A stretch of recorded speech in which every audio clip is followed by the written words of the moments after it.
tardes, profesor.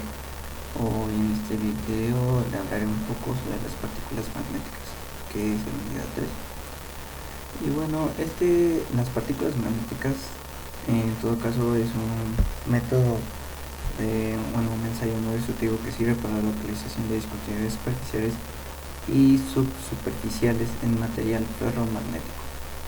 Su aplicación requiere en una parte o en total del componente a inspeccionar que se encuentre totalmente magnetizado, y las condiciones deben de ser que se encuentre de forma transversal en dirección al flujo magnético.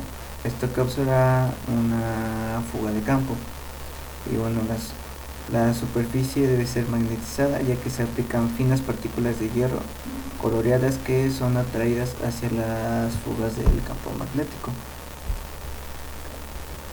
El campo magnético, una fuga de campo magnético es una distorsión de las líneas de flujo magnético presentes en un material magnetizado. Y también las partículas magnéticas son atraídas por las fugas de campos magnéticos materiales. Y este método de prueba tiene algunas variables que hay que destacar, que es una técnica de magnetización, debes tener en cuenta el tipo, la cantidad de corriente eléctrica, el tipo de partículas magnéticas, la secuencia de operación y los requisitos de la normativa aplicable. Las aplicaciones en este caso sobre este método es que el método de inspección por MT Magnetic Test es aplicable solo en materiales ferromagnéticos. Y debido a la variedad de estas técnicas de magnetización empleadas, este ensayo se puede aplicar a piezas de diversos tamaños y formas. Su principal aplicación de detección de discontinuidades superficiales es de tiempo real, y es un tipo de método de inspección de mayor aplicación en la industria. Se puede reflejar en la inspección de soldaduras de estructuras de acero, y estas estructuras de acero se logran observar se logra presenciar en edificios y puentes, en mástiles de perforación, en plataformas marinas, en estructuras para transporte de equipo, de material. También en la inspección de recipientes a presión y tuberías, sobre las soldaduras y los accesorios. También se presencia en inspección submarina, en piezas automotrices, en piezas de industria ferroviaria y en herramientas de perforaciones de pozos petroleros, además de las piezas ferromagnéticas en general. Las ventajas de este método es que es un método relativamente fácil de aplicar, se emplea equipo fácil de operar, y el equipo no requiere de un mantenimiento exhaustivo y costoso.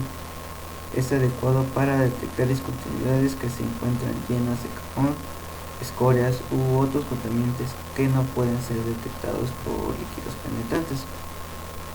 También normalmente no requiere de un equipo costoso, se obtiene una mayor productividad con los líquidos penetrantes y resulta más económico, pero la probabilidad y adaptabilidad a nuestras pequeñas pruebas es grande. Las indicaciones son producidas directamente en la superficie de la pieza y indicando la longitud, localización, tamaño y forma de las discontinuidades.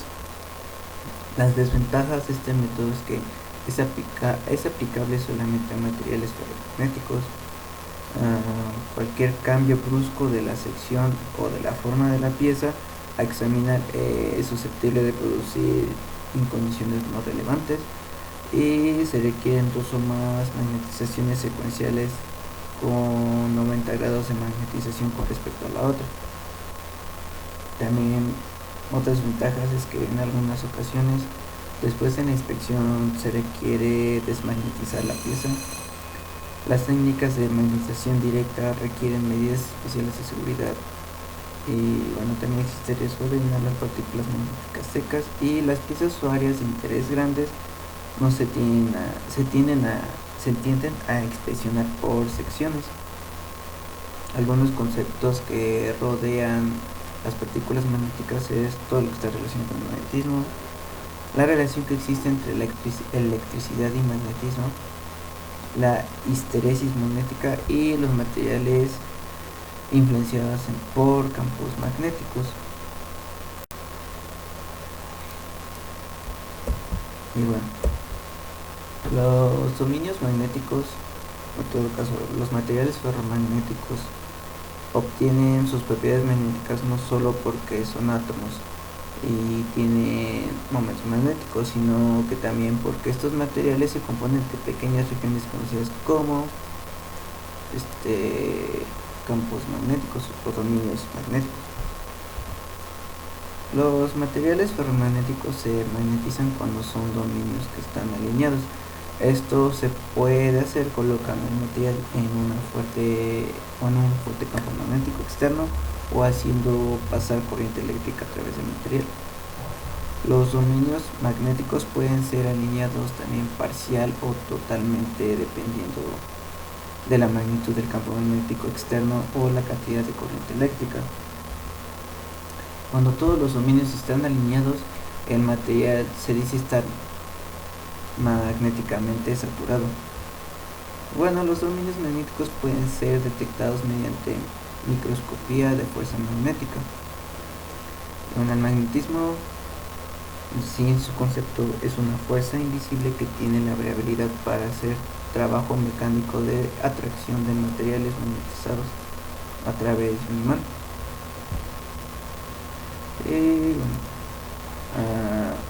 Lo que compone así todo este concepto es el campo magnético, el polo magnético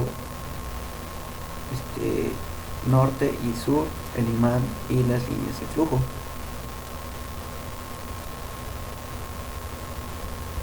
Y bueno, cabe resaltar que si dos polos iguales son colocados muy cerca del otro, ambos se repelen, pero si dos polos diferentes son colocados uno cerca del otro, estos se van a atraer. Bueno, las líneas de flujo magnético se respetan y describen la dirección de flujo magnético. No son observables a simple vista y solo se pueden observar su espectro. Y bueno, la unidad de flujo magnético es un Weber. Un Weber es igual a 10 a la 8 líneas de flujo, o más bien un Weber es igual a 1 por 10 a la 8 Maxwell. La densidad del flujo magnético es una región de un campo magnético. Bueno, es el número de líneas de flujo que pasan a través de una unidad de área perpendicular a esa región. La densidad de flujo se mide en Webers y bueno, la densidad de flujo también es igual a un Tesla, que un Tesla es igual a un Weber sobre un metro cuadrado, o a 10 a la 4 gigas o Gauss. Las características principales de una línea de flujo es que forman trayectorias cerradas, no se traslapan o cruzan entre sí, fluyen de polo sur a polo norte por dentro del imán y de norte-sur fuera de él. Su concentración es mayor en los polos, siguen la trayectoria de menor resistencia, son distorsionadas cuando son interceptadas por una discontinuidad o un cambio de permeabilidad. La permeabilidad magnética, en términos simples, se define como la facilidad con la que un material puede ser magnetizado. Y bueno, para detectar las discontinuidades se hace por medio de inspección de partículas magnéticas, y esto se basa que la capacidad del material para poder ser magnetizado debe presentar distorsión, ya que en algunos casos llegan a sufrir que las líneas de flujo se interceptan, y es cuando existe el cambio de permeabilidad. Fuga de campo, hay que resaltarlo. Las fugas de campo magnético son producto de distorsión que sufren las líneas de fuerza cuando interceptan un cambio de permeabilidad. Ahora hablaremos un poco sobre electricidad y magnetismo. Y bueno, el físico danés Hans Christian Ørsted descubrió en 1820 que cuando una corriente eléctrica fluye a través de un conductor se forma un flujo magnético alrededor del conductor. También cuando un conductor tiene una forma uniforme, la densidad del flujo es uniforme a lo largo de la longitud del conductor y decrece uniformemente al incrementar la distancia de él. Según también Andrew Ampere demostró que el efecto magnético de la corriente en un alambre se puede identificar enrollando en forma de una bobina. Y bueno, la intensidad del flujo magnético es proporcional al número de vueltas que tenga la bobina. Al introducir en la bobina un núcleo de hierro, se obtiene un poderoso electroimán.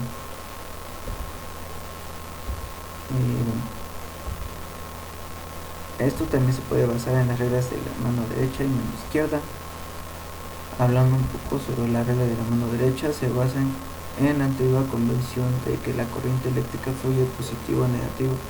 Bueno, consiste en tomar imaginariamente el conductor con la mano derecha y el dedo pulgar extendido señala la dirección de la corriente, y al cerrar los otros dedos, estos señalan la dirección del flujo de corriente, o bueno, la dirección.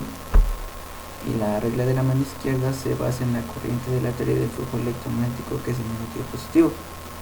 Consiste en tomar imaginariamente el conductor con la mano izquierda y el dedo extendido señala la dirección del flujo de corriente, y al cerrar los demás dedos, estos señalarán la dirección. Bueno, ¿qué es la histeresis magnética? La histeresis, o bueno, curva histeresis magnética, es una curva generada a partir de la densidad de flujo magnético B presente en el material en relación a la fuerza magnetizadora H empleada para inducir dicha densidad de flujo magnético con una curva de histeresis. Bueno, esta estudia la densidad de flujo magnético asociada a una fuerza magnetizadora, que es corriente eléctrica, y sirve para determinar las propiedades magnéticas de de los materiales. Ahora, la permeabilidad magnética, la densidad de flujo magnético en cualquier punto ubicado en un campo magnético se ve afectada fuertemente por la naturaleza del material. Sin embargo, la intensidad del campo magnético o fuerza magnetizadora no depende de la naturaleza del material. El número establecido por unidad de área es directamente proporcional a la intensidad del campo magnético. Esto es igual a punto H, es igual a alfa entre ampere, que es igual a mu por H. Bueno, donde la constante de proporcionalidad, que es mu, es la permeabilidad magnética del medio a través del cual pasan las líneas de flujo. Y bueno, en sí, cuanto mayor sea la permeabilidad del medio, mayor cantidad de líneas de flujo pasarán a través de la unidad de área. La permeabilidad del espacio libre, porque es el vacío, se denota por μ0, o bueno, mu subíndice O, y tiene la siguiente magnitud de unidad del SI. Bueno, mu subíndice O es igual a 4 por 10 a la menos 7 Weber entre ampere por metro, y esto es igual a 4 por 10 a la menos 7 Tesla por m sobre ampere, o bueno, por metro sobre ampere. Bueno, si un material no magnético con el vidrio se coloca en un campo magnético, la distribución de flujo no cambia apreciadamente en relación a lo que se establece para el vacío. Sin embargo, cuando un material altamente permeable como el hierro dulce se coloca en el mismo campo magnético, la distribución de flujo se altera considerablemente. El material permeable se puede magnetizar por inducción, lo que da como resultado una mayor intensidad de campo para esa región. Por este motivo, la densidad del flujo magnético B también se materializa. Otros conceptos que hay que dar a resaltar en este apartado es que existen cuatro: la reluctancia, fuerza coercitiva, retentividad y magnetismo residual.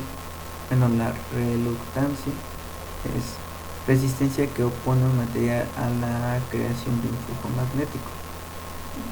La fuerza coercitiva es la fuerza magnetizadora inversa necesaria para remover el magnetismo residual. Y la retentividad es una propiedad de materiales para retener una cierta cantidad de magnetismo residual.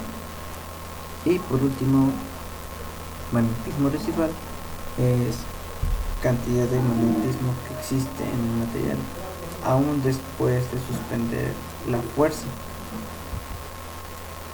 Los materiales influenciados por los campos magnéticos, en este caso llegan a ser, como ya mencioné, materiales ferromagnéticos, paramagnéticos y diamagnéticos.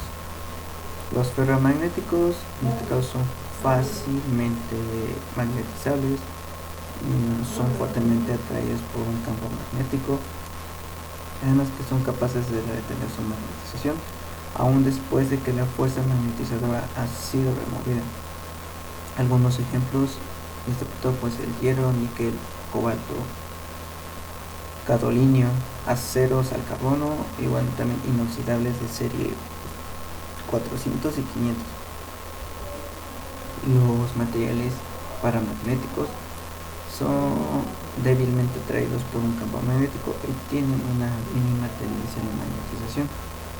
No se pueden inspeccionar por partículas magnéticas y bueno, la magnetización que puede lograrse en ellos es muy débil y a veces insuficiente para lograr la detección de discontinuidades. Algunos ejemplos de este tipo de materiales: el aluminio, magnesio, molibdeno, litio, cromo, platino, sulfato de cobre y estaño. Los materiales diamagnéticos, estos no son magnetizables ni atraídos por un campo magnético. En sí son ligeramente repelidos por un campo magnético. Algunos ejemplos de este tipo de materiales son el mercurio, oro, bismuto, zinc, cobre, plata y plomo. Además que bueno, estos tampoco se pueden inspeccionar por partículas magnéticas. Algunas discontinuidades magnéticas que se llegan a presentar en estos casos o en este método son superficiales y de cambio de geometría. Las discontinuidades pueden ser clasificadas en base a la localización. Como comenté, las superficiales es cuando tienen una conexión con la superficie de la pieza, y las subsuperficiales cuando se encuentran dentro de la pieza o por debajo de la superficie. El ensayo por partículas magnéticas está considerado como un método de inspección superficial. Sin embargo, bajo ciertas consideraciones técnicas, puede ser capaz de detectar discontinuidades subsuperficiales. Y bueno, algunos factores a considerar para este método es que la técnica de magnetización se emplea, el tipo y cantidad de corriente eléctrica magnetizadora y el tipo de partículas magnéticas debe ser secas o en suspensión. También las fugas, como se llegan a observar o distinguir, son fugas de campo de discontinuidad superficial y fugas de campo por discontinuidad subsuperficial. Las superficiales generan fugas de campo magnético con capacidad para formar indicaciones bien definidas. Y bueno, para detectar discontinuidades subsuperficiales se debe inducir una propiedad decidida del flujo magnético para crear fugas de campo que pueden salir a la superficie.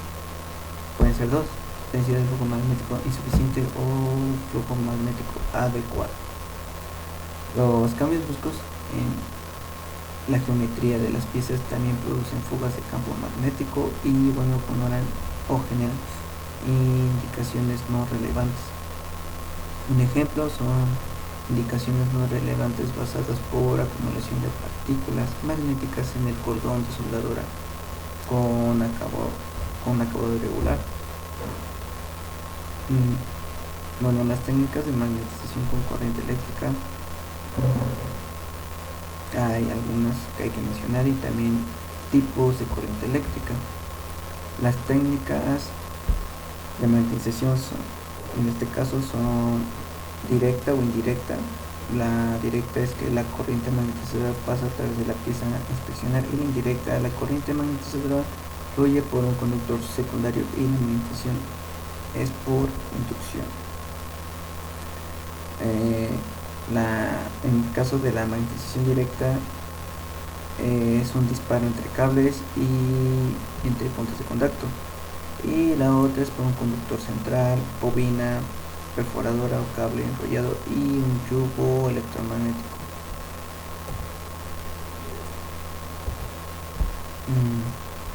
El disparo entre cables del campo, la creación de un campo magnético circular se puede lograr por medio de una corriente eléctrica a través de la pieza a inspeccionar. Y bueno, los campos magnéticos circulares son muy intensos, pero no son medibles debido a las líneas de flujo que están contenidas dentro de la pieza. Los disparos entre cables, cabe resaltar que la pieza es colocada entre dos cables o terminales y se aplica corriente eléctrica directamente a través de ella. Esto produce un flujo magnético circular y perpendicular a la dirección de flujo de la corriente eléctrica a todo lo largo de la pieza. La misma pieza no conduce corriente magnetizadora, y el tamaño y la forma de la pieza determinan si ambas direcciones del campo pueden ser obtenidas con el mismo equipo. Los componentes de este proceso de disparo entre dos cables es la placa de contacto, el campo magnético, la otra placa de contacto, que tiene dos, izquierda y derecha, y la corriente magnetizadora. Y bueno, las pinzas descansan entre dos bases de fibra o baquelita colocadas en dos placas de contacto de cobre con respaldo de plomo firmemente ajustadas, y las piezas no deben sufrir daños físicos de presión o daño estructural con quemaduras o calentamiento en los puntos de contacto. Bueno, el disparo entre dos cables se magnetiza la pieza completa en un solo paso. Los requisitos de corriente no son acorde al tamaño de la pieza, y las piezas grandes pueden ser inspeccionadas en un corto tiempo, y también la detección de discontinuidades longitudinales a la pieza. El disparo entre dos cables, calcular la corriente magnetizadora necesaria para la inspección, se debe considerar la longitud, que son 3 metros, el diámetro menor por 0.25 metros y el diámetro mayor 0.35 metros. La técnica de punto de contacto se utiliza en electrodos de aluminio, bronce o cobre cuando se posicionan sobre la superficie examinada y se hace pasar la corriente a través de ello. Esto produce un flujo magnético circular en la pieza, alrededor y entre cada electrodo. Las puntas del electrodo y la superficie examinada deben estar limpias para minimizar calentamientos en zonas de contacto y evitar quemadas por los arcos eléctricos. Los requisitos a considerar para este método es que la fuerza de la magnetización circular debe ser proporcional al amperaje, pero varía con el espesor y el espaciamiento de las puntas, que no deben ser menor a 2 o mayor a 8. Para los espesores de 3/4 y menores se utiliza de 90 a 115 amperes sobre pulgada de separación de puntas, y para los espesores de 3/4 se debe utilizar de 100 a 125 amperes sobre pulgada de separación de puntas. Bueno, este método de punto de contacto se utiliza sobre inspecciones de soldaduras forjadas, en detecciones con continuidades superficiales o superficiales, en inspección de zonas localizadas. Y bueno, también existe el riesgo de generar quemaduras por arcos eléctricos. En general puedo comentar sobre este tema tan interesante y tan amplio que hay que resaltar. Bueno, esto sería todo por el momento y muchas gracias por su atención.